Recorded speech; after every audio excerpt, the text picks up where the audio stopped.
Hey, this is Scott of Banzai.com. Today I'm going to show you the first excursion I went on with the K-01 mirrorless camera as a standard K-mount, which means you can use all the K-mount lenses on the camera without any adapters. Pretty neat little camera, or somewhat small camera. I don't have it anymore, but just wanted to show you some pictures that I first took with it. Pretty functional camera in general. It was a little difficult to see the screen in bright light. In this situation it was still early summer and kind of was a little difficult, so other than that, nice little camera. It's getting cheaper and cheaper, good sensor in it. So I'm going to go over some of the bad photos, good photos, and the lenses and such using the 31mm f1.8, the 14mm f2.8, and of course the K-01. Let's go to some of the photos I disliked here. Reds are always kind of a challenge for cameras. This one just doesn't seem too sharp. Maybe I was too close, I don't know. It's difficult to say, but not terribly bad. That was with the 31. This one's just kind of a boring picture. Not sure what my goal was there. The skies are still a little blue, so it's not blown out at least. Here's another one. I was trying to photograph this duck most likely. He's not that sharp though, so I'm not sure where the focal point was. This one here, I took a few pictures of this dog. There was a guy and he's had his dog without a leash on walking around and eventually came up to me and we talked for a little bit. I have better pictures of the dog I'll show eventually. Here's another one, not too exciting.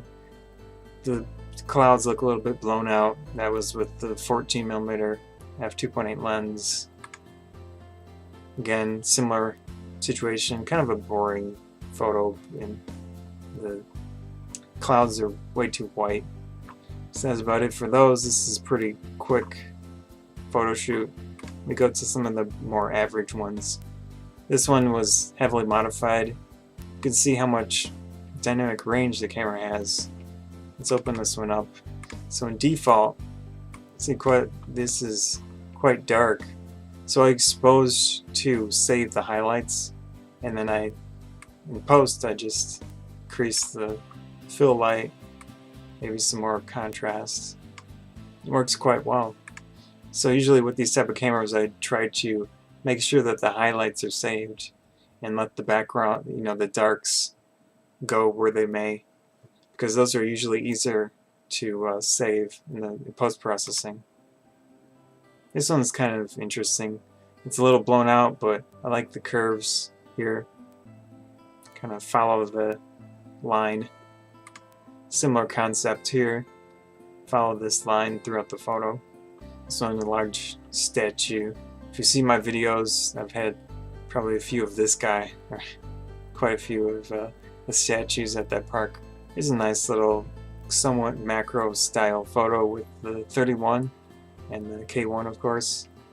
Pretty decent, lots of blur, thin depth of field. People like throwing their trash around as a sun drop can of soda pop. Nice sharp photo at least, I guess.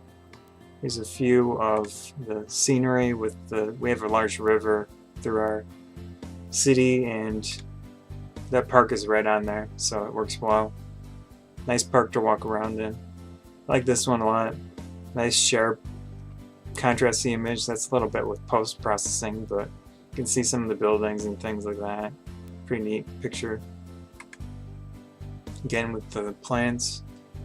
Nice background blur. And then you've got the subject in the foreground to the side slightly.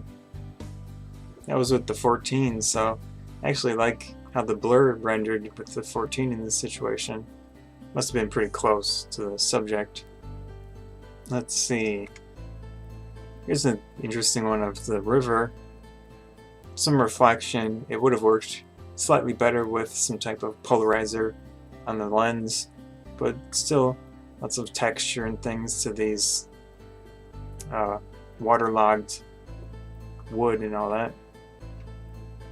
So here's the better one of the dog. It's moving around so much, and using the K1 is very challenging with any type of moving subject. So I eventually got a picture or two of relatively sharp, decently composed pictures. That was with the 31. That's a nice combination, the 31 and the K-01. 14 is also pretty good because it's a wide field of view. Last one here, again with the lines that I follow in the photograph. I like that style of look to it. It's a little unusually posed and composed or whatever, but it still gives you something to follow as you look at the picture. So that's it for the first actual time I took the camera out. Pretty fun camera. It is getting quite cheaper, and you can disregard some of the control issues or viewfinder and things like that a little bit more with such a value, considering the sensor inside is strong and you can use K-mount lenses. So that was it. That was it for the first photo session with this camera. Thanks.